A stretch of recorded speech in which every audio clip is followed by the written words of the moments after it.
Salutations à tous.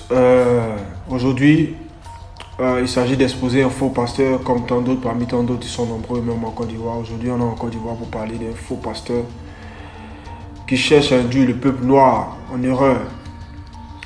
Écoutez ce que ce faux pasteur dit. Coucher avec un homme, ce n'est pas un péché, parce que ce n'est pas dans la loi. Assieds-toi bien. Coucher avec un homme n'est pas un péché. Allez, Dieu, c'est Esaü qui a dit ça. Et oui, vous avez bien entendu, ce faux pasteur a dit que cette pratique abominable n'est pas un péché. Mais bon, on a déjà dénoncé cela par le passé et aujourd'hui, il ne s'agit pas de ça. Il s'agit d'un autre sujet, d'un autre thème. Et ce pasteur-là, ce bandit-là, il cherche à usurper, à tromper, à falsifier les enseignements du seul enseignant mandataire à cette époque qui est Zulu Lasson. Oui, il cherche à empiéter sur le travail en venant raconter des hérésies concernant la spiritualité authentique du peuple noir. Pourtant, il ne maîtrise pas. Et Zulu Lasson, depuis des années, ça fait plus de 10 ans, avait déjà dénoncé la supercherie qui était dans les Bibles classiques concernant la véritable histoire de l'homme noir, où les récits bibliques se sont déroulés, les vrais noms des ancêtres, des patriarches et des matriarches qui étaient tous noirs. Donc on va regarder un petit extrait dans cette vidéo aussi.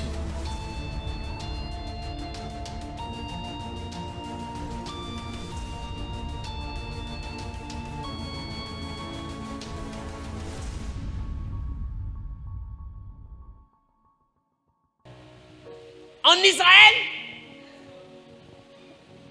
il y a eu un territoire qui s'est développé pendant la déportation. Et ce territoire est appelé la Galilée. C'est un endroit où il y avait beaucoup de métissage. Tous les brassages ethniques étaient de la Galilée. Là-bas, il était difficile de trouver des juifs de souche pure.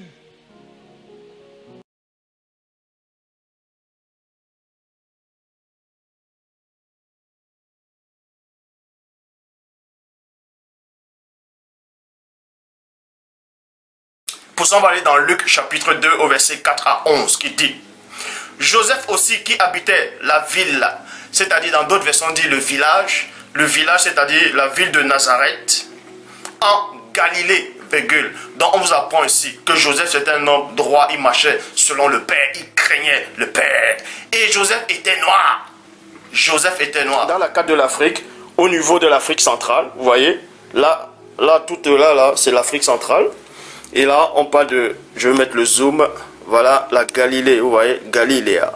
Là, c'était la Galilée. Donc, certains peuvent peut-être penser que ce que vous voulez, c'est libre à vous. Ça, c'est la Galilée. Et on vous apprend que Joseph habitait la Galilée. Vous voyez? Donc, Joseph habitait bel et bien dans l'Afrique centrale. Est-ce que je parle à quelqu'un? Dis avec moi Jésus le métis. Il était difficile de trouver des juifs purs, sémitiques. Donc, quand les juifs attendaient le Messie, ils n'attendaient pas le Messie en Galilée. C'est pourquoi Philippe et Nathanaël, ils vont demander, mais ton Messie que tu dis que tu as trouvé là, il vient d'où? Il dit non, il vient de Nazareth en Galilée. Qu'est-ce que le monsieur a répondu? Il dit, attends, toi aussi. Non, toi c'est tout, on doit t'expliquer. Qu'est-ce qui est bon qui peut sortir de Nazareth? C'est une manière de dire que si Dieu doit envoyer le Messie, ça ne sera pas un métis. Là-bas, c'est les métissés. Non seulement ils sont métis de peau, mais ils avaient des cultes étrangers. Parce que le métissage faisait que d'autres dieux s'étaient introduits. Imagine-toi, ton papa est juif et puis ta maman est guérée. Pendant que ton papa croit au Dieu d'Abraham, elle croit encore à ses masques. L'enfant a le choix. Qui comprend de quoi je parle? L'enfant a le choix. Soit il mange le Dieu des Juifs, soit le masque guéri. Donc il y avait des brassages compliqués en Galilée. Donc du coup les Juifs ne regardaient plus la Galilée pour attendre le Messie. Est-ce que je parle à quelqu'un? C'est pourquoi la naissance du Messie était à Bethléem. Mais on l'appelait Galiléen parce qu'il a grandi à Nazareth. Et on lui dit, qu'est-ce qui est bon qui peut sortir de la Galilée? Parce que les Galiléens étaient métis. C'était un peu comme les Samaritains. Quand on les voyait, on arrivait à les reconnaître. Est-ce que je parle à quelqu'un? Quand on voyait les Samaritains, on dit, ah, toi tu es Samaritain. L'autre, ah, toi tu es juif. Ah, toi tu es Galiléen. On arrivait à les reconnaître. Est-ce que je parle à quelqu'un? On peut poursuivre? On peut.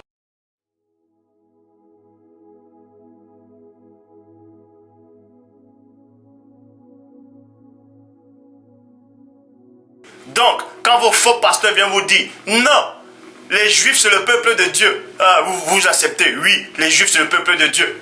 Quand on vient vous dire que ces Juifs-là, c'est pas le peuple de Dieu, ils ont troqué l'histoire qui existait déjà dans l'Afrique antique noire. Vous dites non, si Christ était noir ou blanc, peu importe, où est l'importance? L'importance c'est quoi? C'est que le fait de modifier sa couleur, on a aussi modifié son nom, on a modifié son lieu de naissance, on a modifié votre histoire et on vous a aussi modifié. Donc, en conclusion, votre foi, elle est basée dans le vide, dans le néant.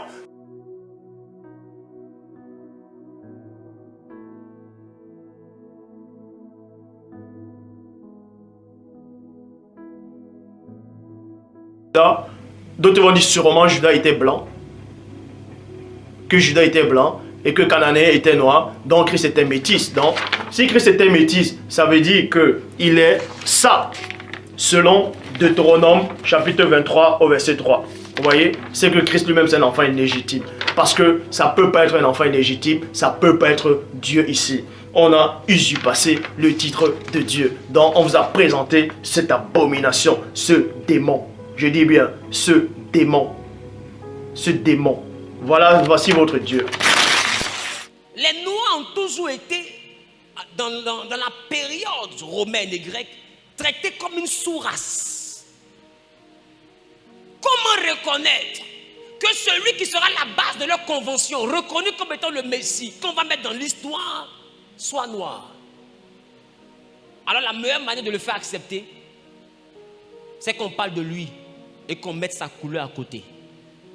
Pour dire qu'il est pour tout le monde. Donc il est pour tout le monde. Sa couleur n'est plus importante. Parce que la couleur va leur montrer qu'il y a une couleur que Dieu a choisie pour venir. Mais cette couleur est en rapport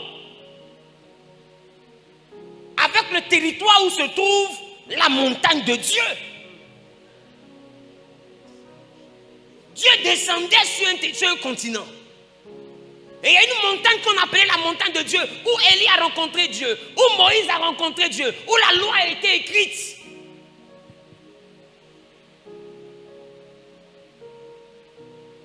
Et c'est sur la terre africaine.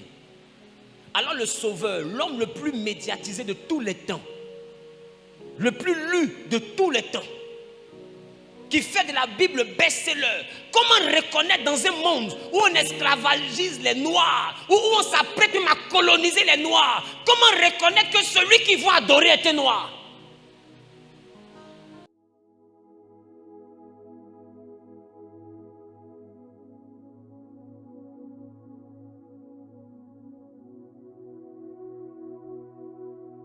Bon, comme j'ai montré, Joseph habitait bien la Galilée. Voici la Galilée. Vous voyez? Et au-dessus de la Galilée, tout est devant. Mais vous devez marcher un peu longtemps parce qu'il y a quelques petites montagnes. Là, on parlait des montagnes, tout ça là. Là, c'était le Carmel, le mont Carmel, où Élie, le Tishbite, a déstabilisé les prophètes de Baal. Donc, pour l'instant, je vais m'arrêter là. Galilée. Et aussi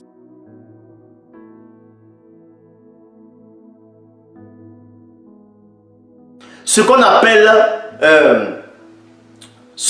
dans la Bible actuelle classique, dans ce que vous appelez Ancien Testament, quand Moïse a reçu les 10 commandements sur le mont Sinaï, on vous fait croire que le mont Sinaï, c'est là, dans les actualités, d'autres vont dire là en Égypte, ainsi de suite.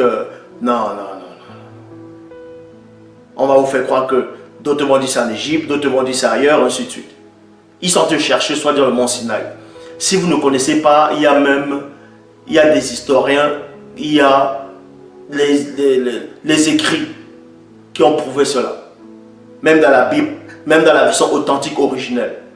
Ce qu'on appelle le mont Sinaï, où soi-disant Moïse a pris les 10 commandements, ça n'a rien à voir avec la montagne que vous voyez là. Le mont Sinaï, c'est le mont Cameroun. Est-ce que vous comprenez? C'est ce qu'on appelle le char des dieux.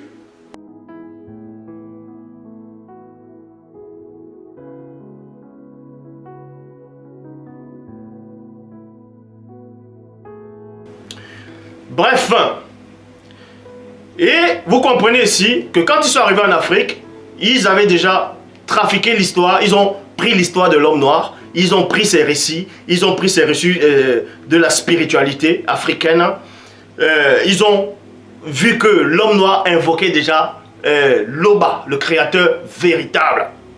Ils ont réussi à duper l'homme noir en Afrique, ils ont pris le récit, ils ont tout changé, ils ont tout modifié.